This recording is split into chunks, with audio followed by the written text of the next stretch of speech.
Want to look leaner and be stronger? Then check out the Nuva Bar. It actually helps you work out. The Nuva Bar is the compact, lightweight way to regain freedom and balance. It targets your lower body, upper body, abs, and core without getting down on the floor. Best of all, the Nuva Bar is now on sale for just $99.99 plus free shipping and comes with interchangeable resistance bands with 7 full workouts. So if you want a trimmer waistline to look like you're 40 in your 60s, get the Nuva Bar and forget about crunches on the floor. Go to nuvabar.com. That's NUVABAR.com. Welcome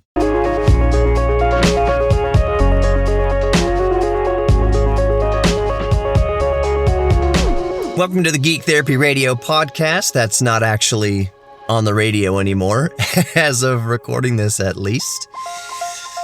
It's been a minute since I've uploaded a new episode. Yes, I am in the car right now. I am not driving. I am just in the parking lot. My mother-in-law sometimes is my conscience, or she is the reverb, the echo of my conscience.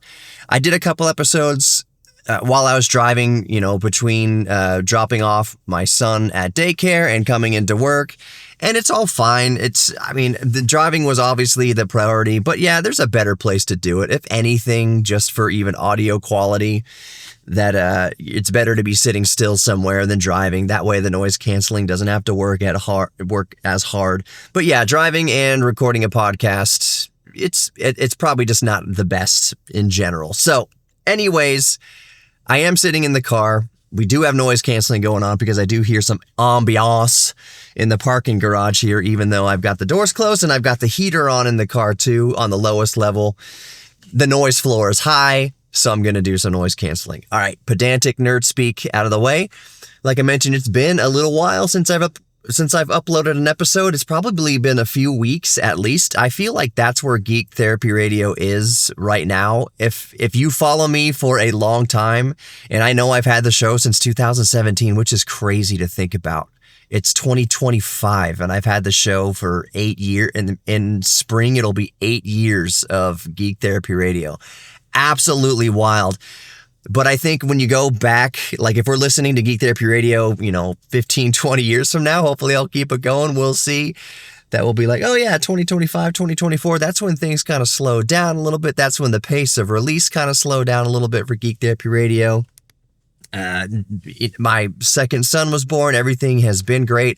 I will say, before we move on to kind of nerd subjects, geeky subjects here, that especially for other fathers out there, I don't know what it was about the second child. I have this theory, and let me just get this theory out of the way. First child, it's all nervous excitement. It's all, anxiety, but it's overridden by by overwhelming love. So there's always this love there on top of all the anxiety, on top of the chaos of having your first kid, because you only have your first kid once. You've never done it before. You've never had a child before. You've never raised a child. Your wife has never given birth before. So everything is a first. You don't know what to expect. It's all new, but you're very excited. You feel all sorts of different emotions inside of you. I equated the firstborn, driving my firstborn home from the hospital, rush hour in Houston, 5 p.m. He was born in October. When the first child was born, it felt like an ancient, rusty electrical switch was thrown deep in my DNA, where for some reason, I felt deeply connected on a biological, evolutionary level to like lions in the Serengeti or dinosaurs protecting their young. Like there was a very primal switch thrown in my body when my first son was born that turned me into like Papa Bear, protector, provider mode. I would not like to play these scenarios out in my head, but once that switch is thrown, if somebody, you understand, I'll just put it this way. You understand why mama bears will rip other animals or people to shreds if they get in between her and her babies. That's kind of how I felt. That is how I felt after my first son was born. I was in this mode of I hope nobody even attempts something, because whatever happens after that will be automatic. I'll be in a complete blackout for whatever happens next that I do to somebody who gets in between me and my son, or someone who's trying to hurt my kid or something like that, whatever happens to me will be just automatic. It will be some automatic. It'd be like I'm a sleeper agent for some spy ring where something triggers a secret spy phrase, and all of a sudden I know kung fu and I'm jumping off buildings and I'm snapping necks and going wild. And then I just snap out of it and see the carnage and be like, what happened? I did that? You're saying that I did that? That's kind of how I felt after my first kid. The switch was thrown, and that I was just protector mode. Everybody else in the world at that moment, I remember bringing Riker home, my firstborn child home. Everybody else was like a predator. I don't mean a predator in like a child predator way. I mean like you're out on the African Serengeti and I'm just a monkey up in a tree holding my kid, looking around at lions, looking in the tall grass for bears, looking for there's probably not many bears in the Serengeti, but you get what I'm saying. Everything was kind of a threat. I was just trying to get my baby back to my little fire that I built for us, my little shelter, and just protect the baby. That was the first child. And again, everything over encompassing that was love and excitement, all the chaos, but love and excitement. Second kid was emotionally and psychologically awful. I will say obviously that there is love there. It's your child. And I did cry when Marshall first entered the world. I was happy, but the weeks after it, I would say the 2 to 3 months for me personally, Sarah is different, but for me personally, 2 to 3 months after Marshall was born, possibly into the 4th month, I was emotionally and psychologically just wasted. It was probably the worst 3 months of my life. And it wasn't Marshall's fault. Marshall has been, thank God, just a normal, even-keeled baby. He's the sweetest baby in the world right now. He's 8 months old. He's the sweetest kid. I am madly in love with Marshall, and I'm madly in love with Riker. The love has overwhelmed now. It is an overwhelming love for my kids. I would do anything for my kids. I want to be with my kids right now. I'm recording this podcast. It's 9:40 in the morning on a Tuesday. The kids, we just dropped them off in daycare. I want to go get them back right now and just hug on them and be sweet on them and hold them forever and make sure they stay babies forever. Like, that's how I feel right now. 3 months, the first 3 months of Marshall's life, he was just, I'm just going to be honest here. He was just a screaming little gangly alien that you're just trying to keep alive.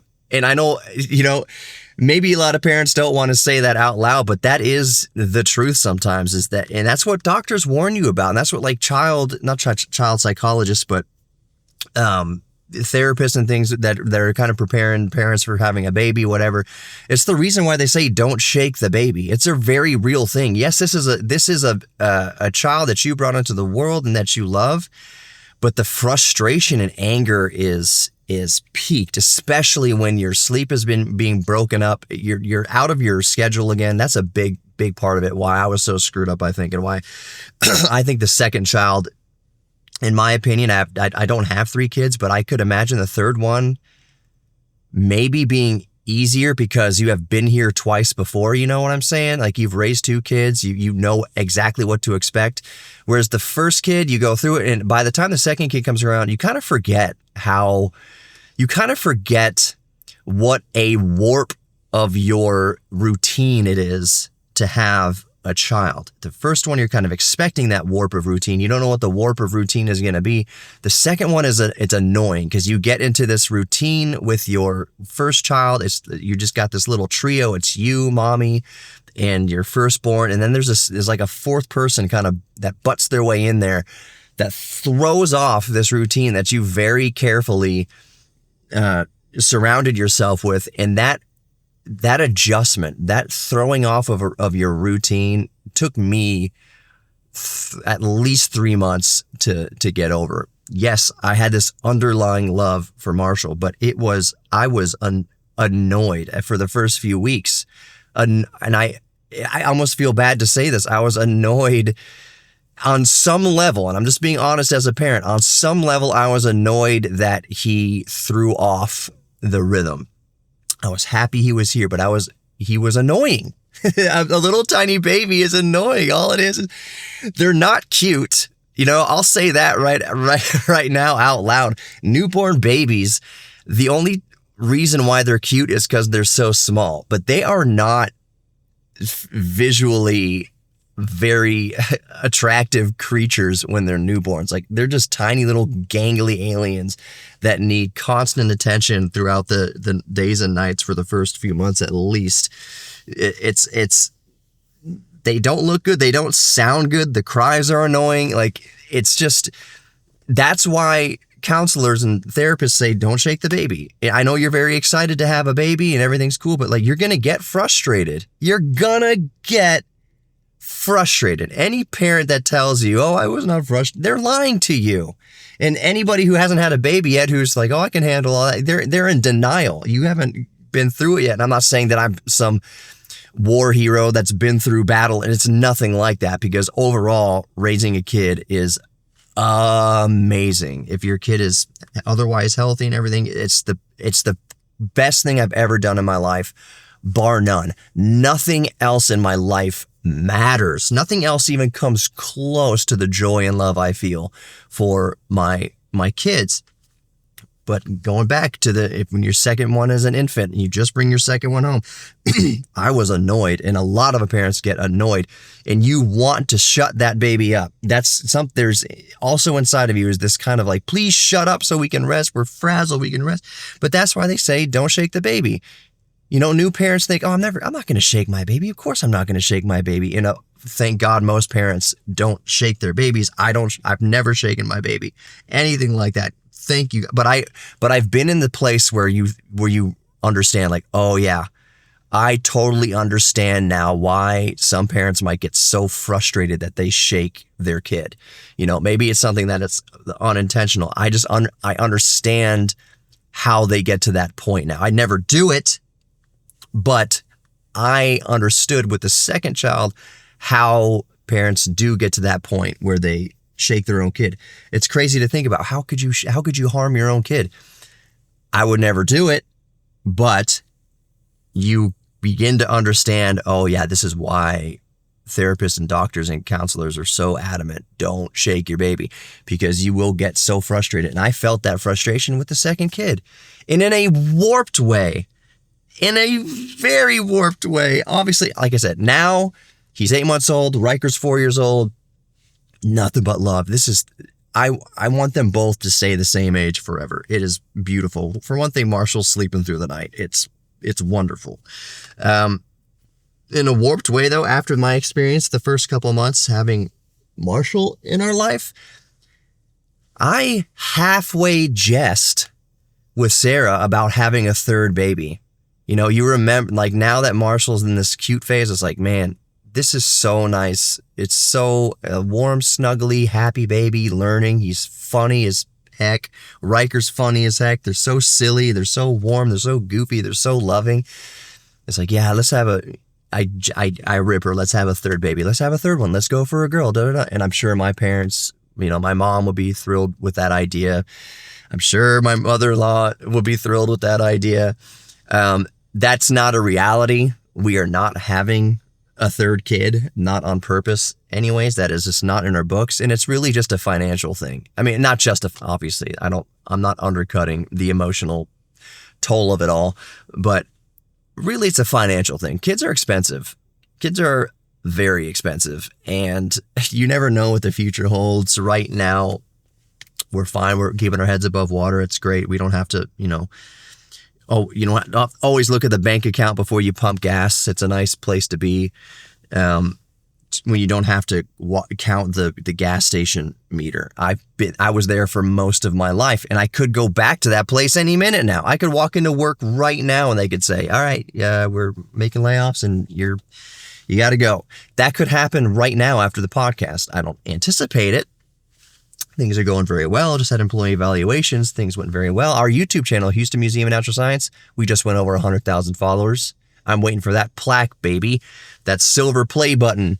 So things are going well at work, but the rug can always be pulled out. There's probably some of you listening right now that were riding the gravy train, and then the rug gets pulled out, and now you're dipping into savings and you're struggling to make ends meet. And then you get back on the gravy train again a few months, few years later.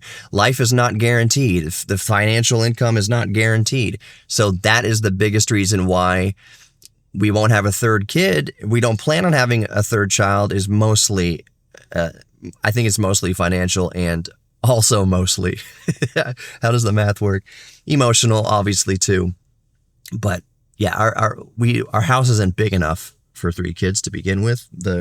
It's financially, it's not a wise thing right now. If we had a third kid, we'd have to make wild changes financially.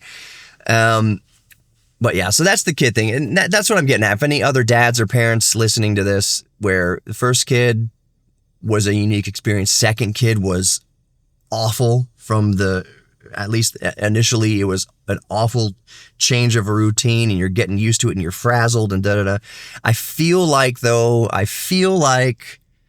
third kid is like, all right, we've been here before. We know pretty much assuming that the kid is healthy, that the baby's healthy, we've been here before. We know exactly what to expect. So it's not such a shock, not such a change to the routine.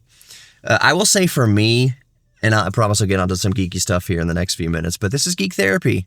If you're a first-time listener to this podcast for some reason, this is Geek Therapy for me just as much as it is Geek Therapy for you. Yes, I talk about some tech subjects and things going on with games and hobbies and things like that, but a lot of the times, especially more recently, it's just me stream of consciousness therapy for myself and hoping that somebody out there can also relate to it. And that's what I'm doing right now. So what was I going to say?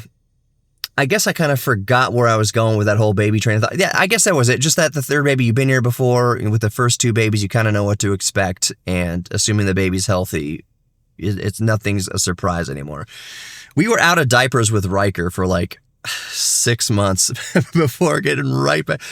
Riker was potty trained just a few months before Marshall came into the world. So we were done with diapers for like a couple months. And then, man, we're back into it. Hundreds of diapers. Baby poops all the time. But it's wonderful. I wouldn't change anything. It was so glorious. Oh, I was going to mention this. This is what it came back to me. One of the changes in my life, like one of the obstacles is I am an introvert. I'm an extroverted introvert. Obviously, because I have a podcast, and at one time I had a radio show broadcasting to thousands of people, and I run our podcast over in the museum and the museum's YouTube channel. 100,000 subscribers. We got like almost 8 million views last 28 days alone. Like, I put myself out there, but I am still an introvert. I can be around people, but I get my energy from being alone with my hobbies and my tinkers. Tinkers is a buzzword around my house. What are you doing, Daddy? I'm tinkering. I like to tinker. And my life was set up, and I got used to this rhythm of being able to pull out like an old compact Desk Pro 286, a computer from like the late 1980s, early 90s, whatever. Doesn't matter what it was, an old Atari ST, a reel-to-reel tape recorder, something, and being able to sit down with it for like 8 or 9 hours straight, 12 hours straight, like for days on a row, like spend 3 days, 12 hours a day, intensely focused on a hobby, like soldering something or building something or just messing around with something, cassette decks and whatnots, overclocking a computer, which can take hours and hours and hours to fine tune, and being able to do that uninterrupted. Like, that's where I would draw my energy. I was totally fine being by myself, uninterrupted, just in my zone, focused on my activities and hobbies. Kids, you can't do that anymore. And I'm not saying that as like, oh, don't have kids. It's because it's very selfish. It's really, it's okay to want to be alone and have daddy time and me time and mommy time. That's very important. It's critical to have that, obviously. But when you have kids, you understand now it takes a while, and it took a while for me. They're better than the hobbies. They're better than the tinkers. They're the ultimate hobby. They're the ultimate tinker. So yes, I do need some me time to overclock my Ryzen 5950X, by the way, that I got on Amazon. That chip was like $900 when it came out, and it was $300 recently on Amazon. 5950X, 16 cores, 32 threads, friggin' crazy. So I put together my beast again, and that's my daddy time. That's me time where I'm tinkering with the computer, I'm putting it back together. I usually do that when the kids are in daycare and I've got some alone time. But it was a change. When you're an introvert like that is used to spending several hours at a time in a hobby by yourself, not talking to another living soul, it's a shift. It's a huge shift in life to have kids and just basically not be able to do whatever you want whenever you want. And at first, it's an adjustment. It's tough. But as you go through it, as you get into it, it takes maybe a few months, maybe a few years. You realize this is the best thing ever. Like, this is so cool and such a privilege to be able to raise kids. And I'm okay spending most of my time raising my kids and then a less amount of time on my own hobbies. Because you know what? Riker's getting old enough now. He can share in those hobbies. And then that's... You know that meme that shows like the brain increasingly becoming aware and like glowing, and eventually like the fourth frame or third frame, it reaches complete nirvana. That last frame of complete nirvana is when I am able now to share my hobbies and my tinkers with my son. Like, that is reaching nirvana. It is the coolest thing in the world. To be able, Daddy, what are you doing? And have him sit in my lap while I'm adjusting EDC and TDC of a Ryzen 5950X, trying to keep it at 200 watts and stay cool and da-da-da-da. It's so cool that he can, we played Legos the other day. We came over from church and we went up to his room and we got his new Lego set out, and we were just building cars and building helicopter monster trucks. And I loved Legos growing up. I love playing with Legos. Now I have an excuse to play, Lego. The plural of Lego is Lego. So we were playing Lego, which is one of my favorite things in the world. Now I get to do it with my 4-year-old son, and I get to share that with my boys. Marshall's too young for Lego. He just go right in the mouth. But so being able to share my hobbies and my tinkers with my kid now is, and with my kids plural, eventually when Marshall gets a little older, that's another realm of human existence, of human experience. And it's just simply the best in the world. So I wanted to touch on, I did touch on this, the Ryzen 5950X. I rebuilt my desktop PC. For a while, I had my graphics card, my RTX 3090. I had it in eGPU mode, which is overkill for eGPU, except for that VRAM. I wanted the 24 gigs of VRAM. So it wasn't the fastest in gaming, but it was awesome still for editing in DaVinci Resolve because of all the VRAM. And so I would connect my various laptops to it and use that as an external GPU for the extra horsepower graphically. But you know what spurred me to rebuild my desktop, which I call Demon's Whisper because it's supremely powerful but very quiet, to put the 5950X in there and the 3090 back in its PCI Express 16 slot as God intended, and just fully unleash everything. Unleash it all, baby. The 5950X was so cheap now. I was like, that's crazy. I'm not ready yet, I don't think, to jump onto AM5 or the latest generation of Intel or RTX 5000 cards, what have you. But the impending upcoming, the reviews we're seeing finally of RTX 5000 series, that RTX 5090, which is a $2,000 card. The cards underneath 5090 are priced way better. They're actually cheaper than last generation, like $50 cheaper. Like the RTX 5070 is like $50 cheaper, at least US dollars cheaper than the 4070 was. But yeah, the 5090 is $2,000. But I remember paying, or the museum paying, when I first got hired, $1,900 for the RTX 3090. This was 2021 in the peak of like demand for GPUs. It was so hard to get. But anyways, the news of, in all the incoming reviews and things of the RTX 5000 series, that got my juices flowing. Compare also also with the 5950X being so cheap. I was like, you know what? I feel this itch for the 5000 series of graphics cards, but the 3090 is still baller. Let me just unleash that beast and pair it up with a 5950X and basically making it one of the most powerful AM4 setups in the world. AM4, that's the processor socket that AMD motherboards use. So AM4, so 5950X is the last and most powerful CPU ever on the AM4 socket. AMD has since moved on to the AM5 socket, which uses the 7000 series chips and 9000 series chips. So like the 9950X or whatever. I'm not there yet. I have no plans. That's a whole investment. Because the other thing with that is not just like, now I got to get a new AM5 socket CPU. Now I got to get a new AM5 motherboard. You got to get new RAM. A lot of the times when we make upgrades, there's this kind of like Goldilocks period every decade where you can upgrade, but you can take your old hardware and upgrade it into your new system. So for instance, you could take DDR4 from system to system, from socket to socket, a couple sockets for a little while. You could bring your DDR4 RAM over to the new motherboard or whatever, new CPU.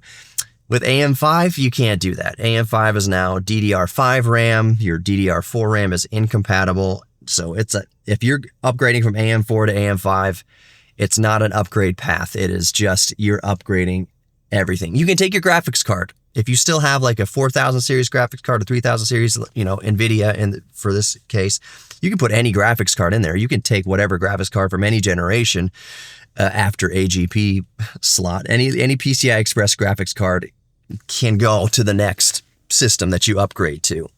But it's not true for CPUs and it's not true for RAM, given what point in the upgrade cycle we are.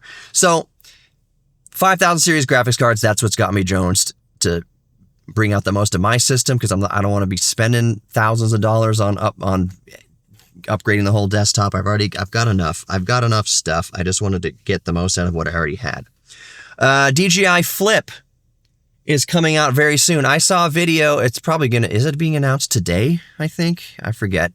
I'll save that for the next podcast, because am I going to get the DJI Flip? Probably. Even though I saw a video review, there's nothing wrong with the drone. Like, there's nothing wrong with it. It looks pretty cool. The concept's cool. It is not as small as I thought it would be. I think the reviewer that the video dropped, they were in a different time zone, so they didn't, encroach on any NDA or anything like that. But seeing it, it looks pretty big when it's unfolded. When it's folded up, it looks like it will slide in the backpack real nice. Like, it's this kind of like this square pancake thing. It looks like it would pack easily, and then unfold. It's basically the size of, it looks to me, just looking at this video, like a DJI Mini, what is it? I've got the Mini 3 Pro, Mini 4 Pro. Like, it's the size of their Mini series drones, but it folds up better, flatter. Maybe it's actually the diameter is a bit wider. I just don't know. There's a part of me that's like, I need to look into this more, because I don't know. It's not a case of like, do I need it? Like, I'm trying to think of like what scenario. I need to see like footage come out of it. Does it have 10-bit? I don't think it does, but what other features does it have that makes it me want to put it in my backpack? The good news is that if I do wind up getting it, I think it's like $400 or $500, something like that, a little over 500. But I already have all the remote controls for it. I've got the RC and everything, so I don't need to buy an additional accessories for it, because I've already got it. What's compatible with the DJI Neo is compatible with the DJI Flip. So we'll see. I'll save that for the next podcast, probably. I might have the Flip by then. Sorry, honey, if you're listening to this. We'll see if there's money there. Whatever. I'm on the fence about the Flip a little bit, but I know myself and I know how I cuck for drones. So don't be surprised if I come on here another time and be like, yeah, I got the Flip. Of course I did. I cannot get out of my own way with drones, especially when they're not like the $4,000. When it's like that 500 point, I'm like, how can I make this work? Maybe we could have another baby if I didn't buy so many drones. Thank you for listening to Geek Therapy Radio Podcast. You are worthy of love. You're worthy of giving love. You're worthy of receiving love, and you're worthy of your own self-respect. Thank you so much for listening, and I'll talk to you all next time. Peace. Hey, making a little addendum to the end of this podcast because I've gotten home now, and I've been able to watch a couple full in-depth reviews of the new DJI Flip, and I don't know about it. You know, as for my use case, I don't know if it's something that I will actually get, which would be crazy because usually I am very much into these kinds of innovative drones and things like that. And I just don't know after watching reviews if it's for me. For one thing, the price is $429. Let me go back here and see. I think the DJI Flip is $439. So I was kind of wrong in my estimate earlier that it would be around $500. It's $439, so it's less than $500. And that is bundled with the DJI RC N3. So it's the drone and remote control for $439. That's not a bad deal at all. But I wish at some point, and possibly this will happen, that'll be sold drone only. Because like I mentioned before, I already have the remote control, and a lot of us out there probably already have the remote control that can control the DJI Flip. So I wish they come out with the drone only model. I would guess that it would be around $300 if that were the case, because the RCN3 remote controller is around $150. Around $130 to $150, something like that. So I would imagine that the drone only, DJI Flip drone only, would be around $300. So anyways, I am pleased to see that the sensor side is 1/1/3 inch. It's a bigger sensor than the DJI Neo. You do get 10-bit video. You can record in DJI Log M. So it is a more capable sensor. It's the same sensor that is in the Mini 4 Pro, Mini 3 Pro. Marshall's in front of me jingling some of his toys. I don't know if the noise canceling is going to grab that or not. But yeah, so I have the Mavic 3 Pro, which is my baller drone. That's the big boy, big boss drone that I take out to shoots that I need the absolute top-notch quality, no compromises. That's my big boy drone. Then I have my Mini 3 Pro, which is the same spec-wise as the Mini 4 Pro. It just has less obstacle avoidance, effectively. So I've got two Pro drones that shoot absolutely fabulous video. The Mini 3 Pro travels everywhere. I've got the Neo that has me covered for just a quick toss around drone that I'm not really worried about. I'm not as worried about damaging or flying away as my way more expensive drones. It gets those quick shots. They look good enough. I wish there'd be more updates. Maybe there will be more updates for video codecs and video settings in the future. So I'm just struggling to figure out where the DJI Flip fits into my drone roster, because the other thing is it's bigger than the Neo. It's way bigger than the Neo, and the fully extended, when you flip out the arms of the Mini 3 and the Mini 4 Pro, it's also bigger. The DJI Flip fully extended is bigger than the Mini 3 and Mini 4 fully extended. So it's actually not a very small drone. It's a little bit bigger than the Mini series of drones. For some reason, I was thinking that the Flip was going to be like this pocketable thing, like it was going to be the size of the Neo, but since it folded, you could easily just throw it in your pocket, throw it in a coat pocket, throw it in your back pocket of your jeans, and be ready to go. That was super appealing to me. That is really what I was waiting for with the Flip, was a truly pocketable drone. Finally, a truly pocketable drone that you could have your phone in one pocket, the drone in another pocket, and be able to just whip them out and fly around, get the shot, put it right back in your pocket again. That's what I thought the Flip was going to be. That is definitely not it. It's quite big folded up. It's a tiny bit bigger than the Mini 3 and the Mini 4. It's not as big as the DJI Air series, thank God, or naturally, but it's bigger than the Mini 3 and Mini 4 extended. And even when it's all folded up, it's still a chunky boy. And looking at the folded up Mini 3 and the folded up DJI Flip, the Flip is bigger. It takes up more volume.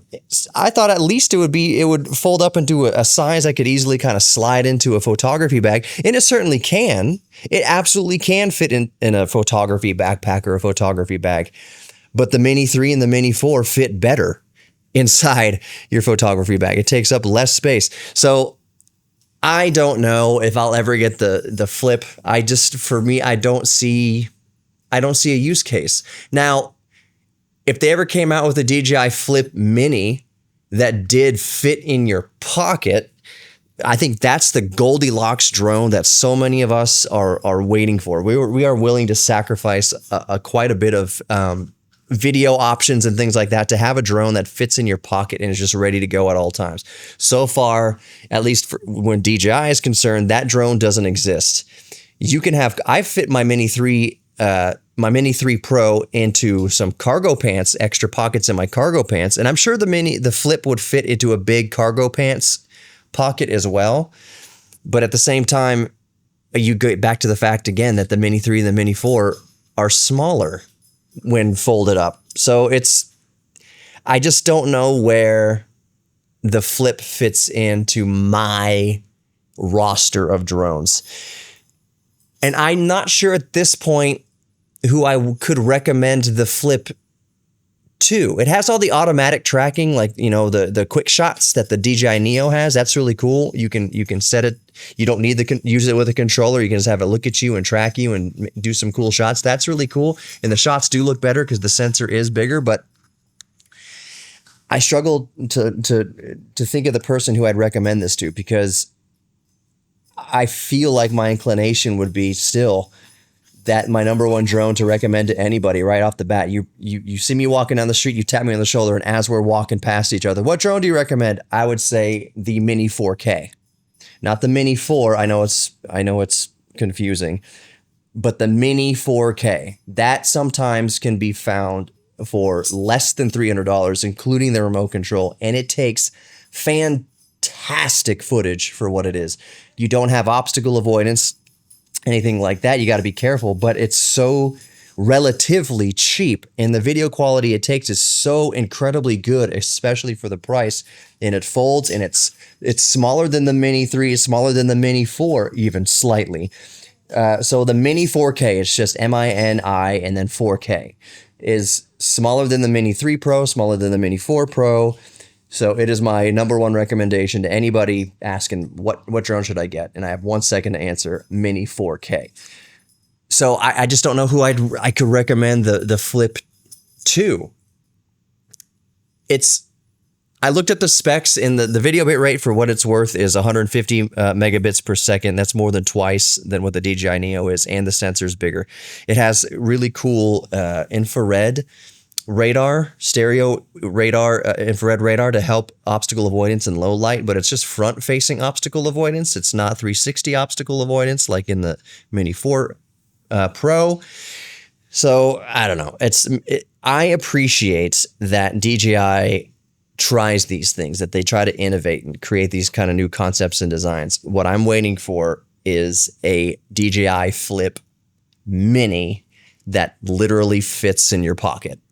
That's the drone I'm waiting for. So DJI Flip, really cool. Maybe if it sells for drone only and I can find it for under $300, maybe I'll pull the trigger on it at that point. But then again, where does it fit in? Because I've covered it. If I want a small compact drone that takes great video, I've got the Mini 3 Pro. That's smaller than the Flip. So yeah, it's a weird slot that the DJI Flip is fitting into, and I just don't know who I could even recommend it to. I mean, yeah. So I've covered the bases. Thank you for listening to Geek Therapy Radio. All right, I'm gone for real now. Talk to y'all next time.